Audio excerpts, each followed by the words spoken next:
भारत में G20 होने जा रहा है। G20 की बैठक देश के अंदर 9 और 10 सितंबर को होगी। उससे पहले G20 के अंदर जो भारत के ही जो नेता हैं उन्हें राष्ट्रपति के द्वारा इनविटेशन भेजा गया है। इनविटेशन जब भेजा जाता है तो इनविटेशन पर भेजने वाले का नाम होता है। चूंकि भारत का प्रथम नागरिक भारत का राष्ट्रपति है तो भारत के राष्ट्रपति के द्वारा नेताओं को अपनी तरफ से इनविटेशन भेजा गया। उनमें से एक नेता का इनविटेशन लेटर वायरल हो गया क्योंकि उस इनविटेशन लेटर के हेड पर लिखा था द प्रेसिडेंट ऑफ भारत।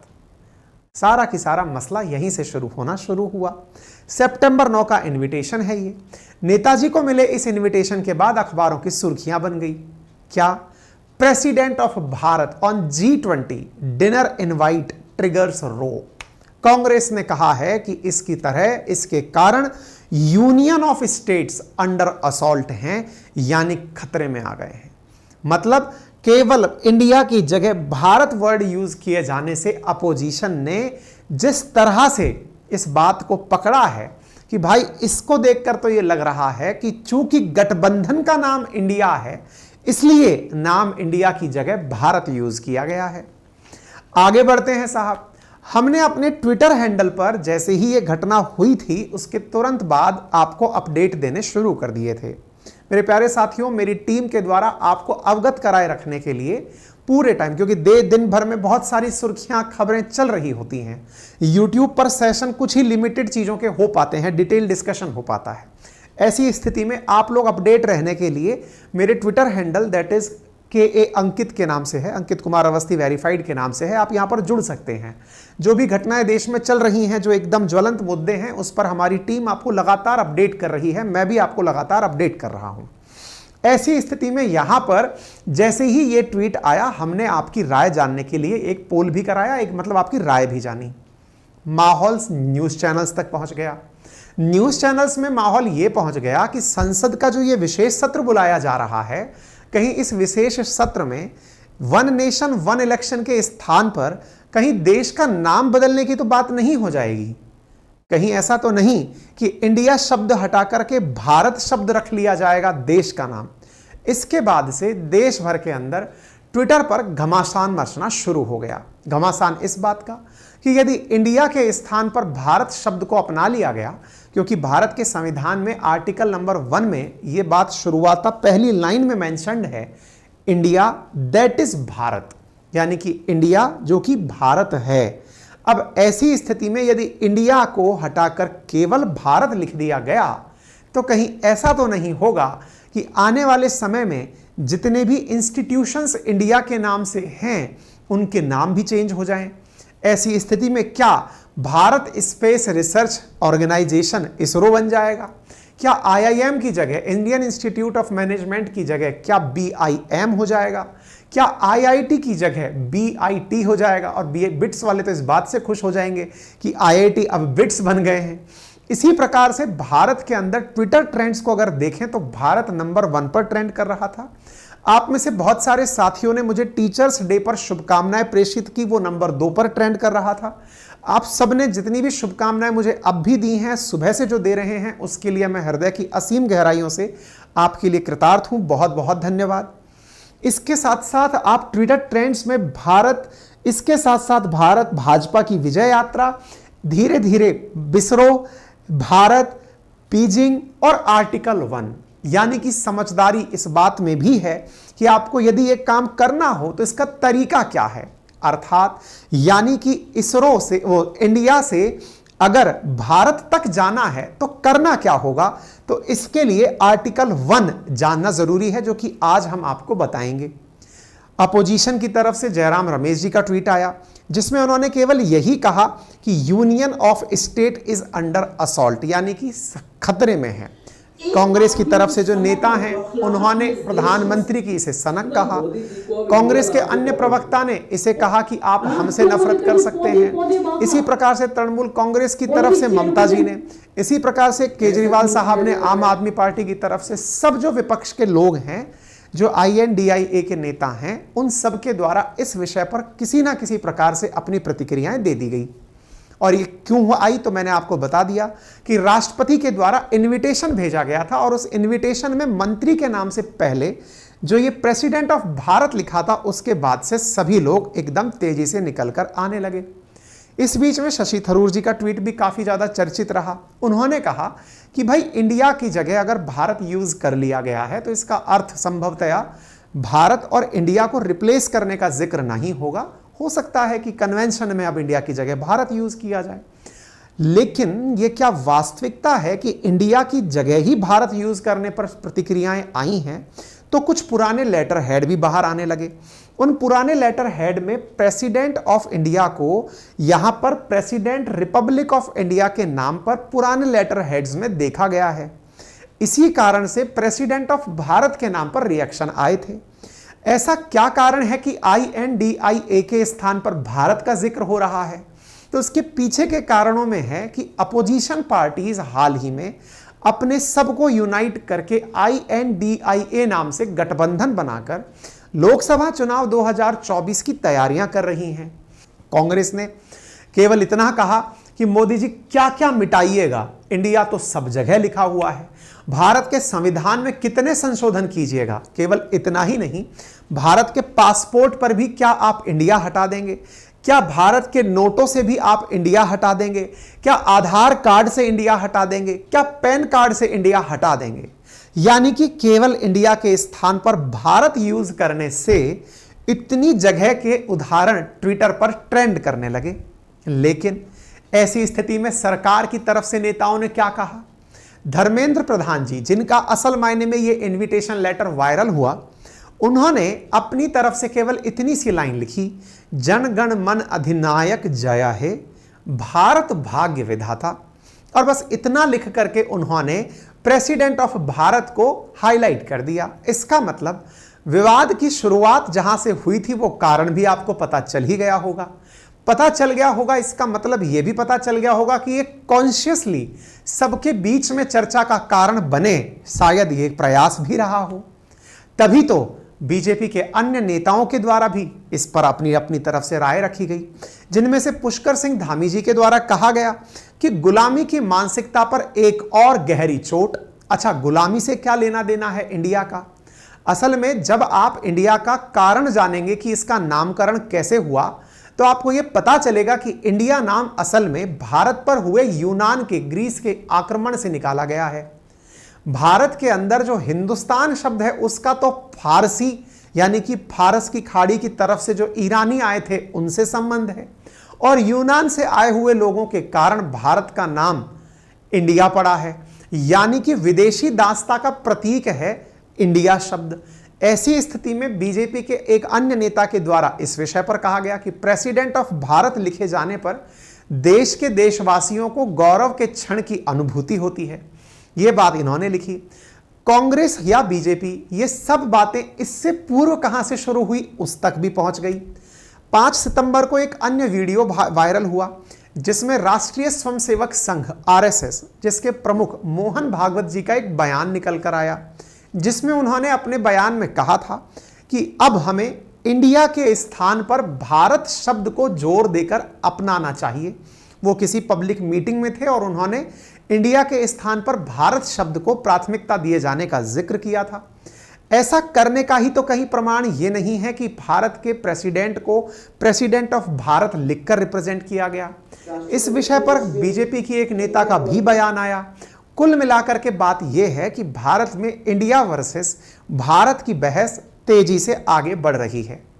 आप में से कईयों को अपने अपने लेवल पर यह जरूर लगता होगा कि क्या होगा यदि इंडिया का नाम बदलकर भारत कर दिया गया। दूसरा, कई पढ़े लिखे विद्यार्थियों के दिमाग में यह भी प्रश्न आता होगा, जिन्हें इंडियन पॉलिटी का यह आर्टिकल पता हो, कि भारत के संविधान में आर्टिकल 1 में यह बात मेंशन्ड है कि इंडिया दैट इज भारत, और उन्हें यह बात का भी ज्ञान है कि यदि संविधान में कोई भी कार्य किया जाता है परिवर्तित, तो उस प्रक्रिया को संविधान संशोधन कहा जाता है, जिसका जिक्र भारत के संविधान के आर्टिकल 368 में दिया गया है। अकॉर्डिंग टू आर्टिकल 368, यदि भारत के संविधान में कोई भी परिवर्तन हुआ जिसे संविधान संशोधन कहा जाता है, तो इसकी अपनी एक प्रक्रिया होती है। प्रक्रियाओं में सबसे पहली प्रक्रिया है साधारण बहुमत से संविधान में परिवर्तन। साधारण बहुमत से मतलब प्रेजेंट जो संसद में लोग थे उनकी मेजॉरिटी के आधार पर, प्रेजेंट एंड वोटिंग की मेजॉरिटी के आधार पर, मान लीजिए संसद में 200 लोग उपस्थित थे तो 101 लोग जिस तरफ थे उनके आधार पर संशोधन हो जाए। यह साधारण बहुमत का संशोधन है। सामान्यतः नागरिकता संबंधी जो अधिनियम होते, नागरिकता संबंधी जो संशोधन है वो इसी आधार पर किए जाते हैं। दूसरा का तरीका होता है विशेष बहुमत के द्वारा संशोधन, जिसके बारे में कहा जाता है कि जो कुल वोटिंग है, जो संसद की स्ट्रेंथ है, उसकी मेजॉरिटी और प्रेजेंट और वोटिंग की 2/3। उदाहरण के लिए लोकसभा में 543 संसद सदस्य हैं तो आधे से अधिक यानी कि 272 से अधिक प्लस जो वोट देने आए उनका 2/3 से अधिक लोग अगर मत देंगे तभी संशोधन किया जा सकता है। सामान्यतया आर्टिकल्स या संविधान के वो हिस्से जो कि संपूर्ण भारत से संबद्ध होते हैं उनमें सामान्यतया संशोधन करते समय इस प्रकार की इजाजत ली जाती है। एक तीसरा प्रकार और है आधे राज्यों का अनुसमर्थन। वो तीसरा प्रक्रिया है। अब देखना होगा कि यदि ये परिवर्तन होता है तो इस परिवर्तन के लिए कौन से आर्टिकल में संशोधन किया जाता है और तो और किस किस प्रकार से इस प्रक्रिया को आगे ले जाया जाता है। होगा अथवा नहीं होगा, लेकिन भारत में इंडिया वर्सेस भारत की बहस बढ़ गई है। किसी ने तो यह भी कहा कि आज INDIA नाम से गठबंधन बना है तो यहां पर INDIA के स्थान पर भारत लिया गया है। कहीं यदि किसी ने भारत नाम से गठबंधन बना लिया तो फिर इसका ऑल्टरनेट क्या लिया जाएगा। तमाम प्रकार से ट्विटराइट्स, नेटिजन्स अपने अपने मत और अपनी अपनी बातें रख रहे हैं। कुल मिलाकर के अब भारत में यह बहस बढ़ गई है। ऐसी स्थिति में आपके मन में भी एक जिज्ञासा का भाव उत्पन्न होगा। विवाद में आपको समझा चुका हूं। जिज्ञासा इस बात की उत्पन्न होगी कि असल में भारत का नाम भारत कैसे पड़ा, भारत का नाम इंडिया कैसे पड़ा और भारत का नाम हिंदुस्तान आर्यावर्त कैसे पड़ा। आइए आपको थोड़ा सा इसके बारे में बताते हैं। संविधान में जहां इंडिया दैट इज भारत 2 ही शब्द लिखे गए हैं उनके बारे में किस प्रकार से सुप्रीम कोर्ट सोचता है पहले वो जान लेते हैं, फिर हम आपको इसका इतिहास बताएंगे। वर्ष 2016 के अंदर सुप्रीम कोर्ट के सामने एक जनहित याचिका दायर की गई थी जिसमें इंडिया के स्थान पर भारत के जिक्र की बात की गई थी। हालांकि सुप्रीम कोर्ट ने वो याचिका खारिज कर दी। 2020 में भी सुप्रीम कोर्ट के सामने इसी प्रकार से एक अन्य याचिका दायर की गई, उसे भी खारिज कर दिया गया। लेकिन अब इस प्रकार की PIL तो सुप्रीम कोर्ट में नहीं पहुंचेंगी, लेकिन लेटर हेड पर इंडिया के स्थान पर यदि भारत आ गया है तो आपके मन में यह क्यूरोसिटी इसके इतिहास को जानने की होगी जरूर। भारत के नाम को लेकर इतिहासकार बताते हैं कि भारत को भारत के इतिहास में जम्बूद्वीप, भारतवर्ष, हिमवर्ष, अजनाभ वर्ष, भारतवर्ष, आर्यावर्त, हिंद, हिंदुस्तान और इंडिया, इन सब नामों से जाना गया है। भारत सबसे ज्यादा लोकमान्य और प्रचलित नाम है। नामकरण को लेकर के अनेक इतिहासकारों की अपनी अपनी धारणाएं हैं, अपने अपने मत हैं और अपने अपने उनके एविडेंसेस हैं कि इस कारण से हमने यह नाम लिया। इन एविडेंसेस में जहां तक बात हो भारत नाम की, तो भारत नाम के पीछे पौराणिक युग में भरत नाम के अनेक व्यक्ति हुए हैं, उनके आधार पर यह नाम भारत पड़ा ऐसा माना जाता है। इनमें से कईयों का मानना है कि दुष्यंत के पुत्र के अलावा, दुष्यंत सुत के अलावा दशरथ पुत्र भी भरत हुए हैं, क्या पता उनसे नाम रहा हो। लेकिन इनमें सबसे ज्यादा जो प्रचलित नाम निकल के आया उसकी चर्चा थोड़ा सा हम करेंगे और हमने अपने ट्विटर हैंडल पर वो चर्चा भी की थी। आप अगर चाहें तो हमारे साथ दिन भर में जुड़ रही घटनाओं के लिए अगेन मैं कहूँगा आप इसे फॉलो कर पाएँ तो करिएगा।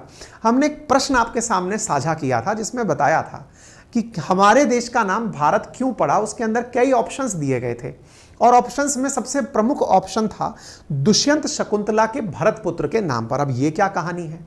असल में साथियों, भारत का एक महाकाव्य काफी प्रचलित है। संभवतः आप में से बहुत से विद्यार्थियों ने कई परीक्षाओं की तैयारी के दौरान इस महाकाव्य का जिक्र पढ़ा हो। नाम है अभिज्ञान शकुंतलम। कालिदास के द्वारा लिखा गया यह महाकाव्य है। इस महाकाव्य के अंदर महर्षि विश्वामित्र और अप्सरा मेनका की बेटी शकुंतला और पुरुवंशी राजा दुष्यंत के बीच गंधर्व विवाह की कहानी है और बताया गया है कि उनका एक पुत्र हुआ जिसका नाम भरत हुआ। ऋषि कर्ण से आशीर्वाद प्राप्त करके भारत आगे चलकर चक्रवर्ती सम्राट बने और उनके साथ में इस भूखंड का नाम भारत प्रसिद्ध हो गया। चूंकि यह महाकाव्य काफी प्रचलित हुआ, इसी से ही सामान्यतया लोगों का मानना है कि भारत का नाम भारत पड़ा। शकुंतला और दुष्यंत पुत्र की जो कहानी हमने आपको बताई, उसके लिए बचपन में भी कई तरह की चीज़ें आप लोगों को कहानियों के माध्यम से बताई गई होंगी, जिसमें बताया गया कि वो शेरनी के पास बैठे उनके जो पब हैं उनके साथ बैठकर खेला करते थे। हालांकि भरत शब्द का इतिहास कई और जगह भी मिलता है। जैसे जब आप रामायण का जिक्र करते हैं तो भगवान श्री राम के जो छोटे भाई थे उनका नाम भी भरत मिला। इसी प्रकार से जब अन्य प्रकार के जो आप चीजें जानने को मिलते हैं तो उसमें भरत शब्द का अर्थ, भर का अर्थ युद्ध से भी मिलता है तो समूह से भी मिलता है, जनगण से मिलता है तो भरत पोषण से मिलता है। इस वजह से भारत शब्द की उत्पत्ति को लेकर काफी ज्यादा मत और मतलब एविडेंसेस उपलब्ध हैं। इसके साथ साथ जब हम और आगे बढ़ते हैं तो भारत शब्द के साथ साथ राजाओं का भी काफी सारा इतिहास मिलता है, जिन्होंने समय समय पर नाम भरत नाम से पाए हैं। कुछ लोगों का मत है कि महाभारत के अंदर जो भारत शब्द है वो भी भरत से ही मिला हुआ है। ऐसी स्थिति में यह नाम काफी प्रचलित और मतलब चर्चा का विषय रहा हुआ है। भारत से आगे बढ़ते हैं, पहुंचते हैं मेगास्थनीज के द्वारा लिखी गई पुत्र इंडिका के बारे में, की पुस्तक इंडिका के बारे में। क्या कहानी है? असल मायने में मेगास्थनीज एक शब्द यूज किए थे इंडिका, चूंकि वो पाटलिपुत्र जो वर्तमान का पटना है वहां पर रहे थे, तो उन्होंने वहां के बारे में सारा की सारा जिक्र लिखा था। उनकी इसी पुस्तक से इंडिका से इंडिया नाम प्रचलित हुआ। जब इसके बारे में और जानकारी प्राप्त की गई तो ये पता चला कि उसने नाम इंडिका ही क्यों यूज किया, तो उसके बारे में और आपको हम बताते हैं। लेकिन उससे पहले भारत का एक और प्रचलित नाम जिसका नाम हिंदुस्तान है, जिसके बारे में संविधान में तो नहीं लिखा गया है लेकिन आम बोलचाल में इसे काफी ज्यादा जिक्र किया जाता है, उसकी क्या कहानी है वो भी जान लीजिए। जैसा कि आप सभी जानते हैं कि भारत पर बहुत सारे विदेशी आक्रमण हुए हैं। उन विदेशी आक्रमण में फारसियों के द्वारा भी आक्रमण किए गए। फारसी ईरानियों को कहा जाता है, उन्हें हम आज के जमाने में पारसी भी कहकर पुकारते हैं।